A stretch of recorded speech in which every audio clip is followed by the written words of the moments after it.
मैं हूं डॉक्टर अर्जुन सबरवाल और आज मैं आपके लिए एक लाइफ चेंजिंग वीडियो लेकर आया हूं। किडनी डिजीजेस जैसे आईजीए नेफ्रोपैथी और क्रॉनिक किडनी डिजीज आज हर घर में किसी ना किसी को अफेक्ट कर रहा है।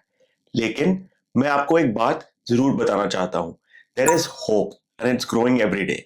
मेडिकल साइंस में हर दिन नए ब्रेक थ्रूज हो रहे हैं और आज उन्हीं लेटेस्ट डिस्कवरीज, नई दवाइयां और डायलिसिस के एडवांस ऑप्शंस के बारे में मैं आपसे बात करना चाहता हूँ। मैं कुछ पुरानी मेडिसिन जैसे कीटो एनालॉग्स के बारे में भी बात करूंगा। एज पर योर रिक्वेस्ट इस वीडियो में एडिटिंग मिनिमम रखेंगे और बैकग्राउंड म्यूजिक भी नहीं होगा। पर शुरुआत से पहले मैं आपको एक इमोशनल स्टोरी सुनाता हूँ जो आपको ये समझने में मदद करेगा कि किडनी डिजीज से हार नहीं, जीत सकते हैं। एक 28 साल का यंग प्रोफेशनल रोहन, जिनकी लाइफ बिल्कुल सेट थी, अच्छी जॉब, हैप्पी फैमिली और ड्रीम्स भरे हुए, लेकिन एक रूटीन चेकअप में उन्हें पता चला कि उनको क्रॉनिक किडनी डिजीज है और आईजीए नेफ्रोपैथी है।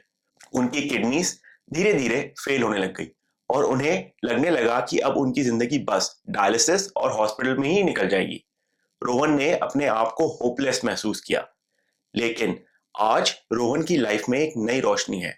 नए ट्रीटमेंट्स और थेरेपीज की मदद से उनका किडनी फंक्शन स्टेबल हो गया है और वो अपनी नॉर्मल लाइफ जी सकते हैं। रोहन की कहानी आप सबके लिए एक मोटिवेशन है कि अगर सही ट्रीटमेंट और समय पे एक्शन लिया तो किडनी डिजीज से भी जीत सकते हैं। अगर हम 10 साल पहले की बात करें तो किडनी डिजीज का इतना लिमिटेड ट्रीटमेंट था कि लोगों को सिर्फ डायलिसिस या ट्रांसप्लांट का ही ऑप्शन दिखता था।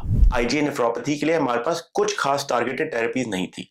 सीकेडी पेशेंट्स को डायलिसिस और ट्रांसप्लांट के बीच में ही लाइफ बैलेंस करना पड़ता था। बट यू नो व्हाट, अभी कुछ सालों में हमारे पास SGLT2 inhibitors, GLP-1 receptor agonist जैसे सेमाग्लोटाइड, मुंजारो, फिनेरेनोन और बहुत सारी नई इम्यूनोलॉजिकल थेरेपीज आ गई हैं, जिससे हम किडनी फेलियर को स्लो डाउन कर सकते हैं और कुछ केसेस में कॉम्प्लिकेशंस भी रिड्यूस कर सकते हैं। So do not lose hope, medical science is progressing faster than ever and who knows, कल को एक और नया ब्रेक थ्रू आपके लिए लाइफ चेंजिंग हो सकता है। मैं अभी world college of nephrology attend करके आया हूँ जो दिल्ली के यशु भूमि कन्वेंशन सेंटर में हुआ था। पूरे वर्ल्ड से हजारों नेफ्रोलॉजिस्ट, रिसर्चर्स और स्पेशलिस्ट एक जगह पर इकट्ठे हुए थे। हर देश ने अपने अपने रिसर्च प्रेजेंट किए और नई दवाइयों के बारे में बात की। IgA nephropathy, lupus nephritis, haemolytic uraemic syndrome और सीकेडी पर नई दवाइयों और क्लिनिकल ट्रायल्स की डिटेल प्रेजेंटेशन देखने को मिली। बैक्स्टर जैसी कंपनीज होम डायलिसिस और पेरिटोनियल डायलिसिस पर फोकस कर रही है। इंडिया में इनकी एक्सेसिबिलिटी बढ़ाने के लिए एफर्ट्स चल रहे हैं, जिससे डायलिसिस पेशेंट्स को हॉस्पिटल के बार बार चक्कर लगाने की जरूरत ना पड़े। After attending this conference, I just want to say please stay away from quacks and unproven therapies. Kidney disease एक सीरियस कंडीशन है और गलत इलाज से आपका किडनी फंक्शन और खराब हो सकता है। मैंने कई पेशेंट से बात करी है जिन्होंने आयुर्वेदिक दवाई ली, उनके पैरों में सूजन आई, उनका क्रिएटिनिन बढ़ा और जब उन्होंने बंद करी उनकी सूजन भी कम हो गई और क्रिएटिनिन भी कम हो गया। आप ट्रस्ट करो एविडेंस बेस्ड मेडिसिन पे, हमेशा सर्टिफाइड नेफ्रोलॉजिस्ट और प्रूवन थेरेपीज पे ही विश्वास करें।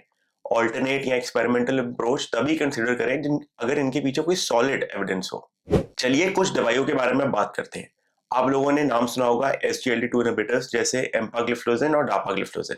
पहले इन्हें सिर्फ टाइप 2 डायबिटीज के लिए यूज किया जा रहा था, पर अब किडनी डिजीज, हार्ट फेलियर और कई और चीजों के लिए इस दवाई को यूज किया जा रहा है।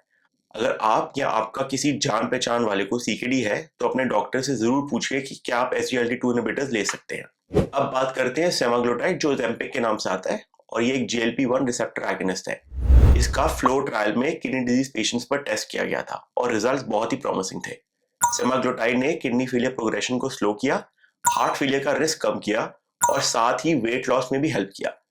10 साल पहले हमारे पास इतने मल्टी बेनिफिट ड्रग्स नहीं थे।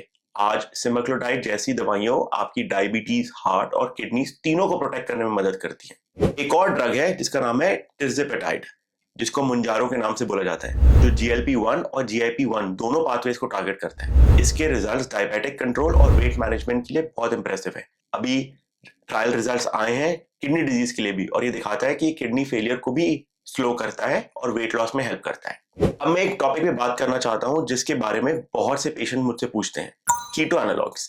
क्या ये क्रिएटिनिन कम कर सकते हैं? क्या ये किडनी डिजीज को रिवर्स कर सकते हैं? चलिए इसके बारे में थोड़ा डिटेल में बात करते हैं। What are keto analogs? Keto analogs amino acids के एक ग्रुप है जो प्रोटीन डाइट्स के साथ यूज किए जाते हैं। ये दवाइयों के नाम आपको भी स्क्रीन में दिख रहे होंगे। ये मैंने कॉन्फ्रेंस में भी इन दवाइयों के ब्रांड्स को देखा था। ये किडनी पेशेंट्स को प्रोटीन की कमी को बैलेंस करने में मदद करते हैं, क्योंकि किडनी डिजीज में हाई प्रोटीन इंटेक हार्मफुल हो सकता है लेट स्टेजेस में। ये काम कैसे करते हैं? कीटो एनालॉग्स बॉडी में प्रोटीन सिंथेसिस को सपोर्ट करते हैं बिना नाइट्रोजन वेस्ट जैसे क्रिएटिनिन और यूरिया को बढ़ाए। कॉमन ब्रांड्स जो हो गए वो कीटोस्ट्रेल हो गए, रेनोडेल जैसे ब्रांड्स अवेलेबल है। पर सबसे बड़ा सवाल आता है, क्या कीटो एनालॉग्स किडनी डिजीज को रिवर्स कर सकते हैं?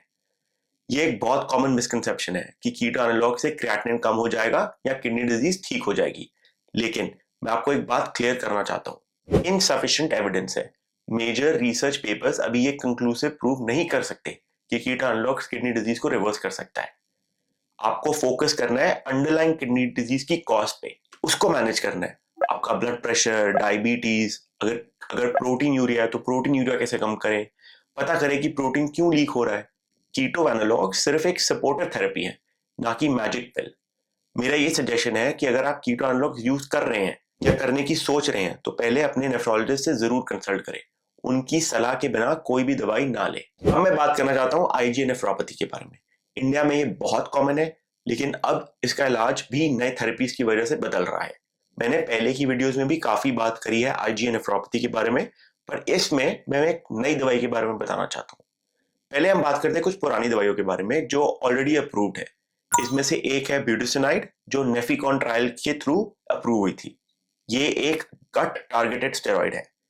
ट्रायल में इसकी डोज 16 मिलीग्राम थी, बट इंडिया में ये 9 मिलीग्राम और 6 मिलीग्राम की डोज में आ रहा है, तो 15 यूज कर रहे हैं। इसका मेजर एडवांटेज ये है कि इसके सिस्टमिक साइड इफेक्ट्स कम है, क्योंकि ये टारगेटेड स्टेरॉइड्स है और ये प्रोटीन यूरिया को कंट्रोल करने में मदद करता है। इंडिया में काफी इंटरेस्टिंग ट्रायल चल रहा है माइकोफेनोलेट और ब्यूटिसिनाइड के साथ। माइकोफेनोलेट चाइनीज पेशेंट्स में बहुत इफेक्टिव है और ट्रायल ने ये दिखाया है।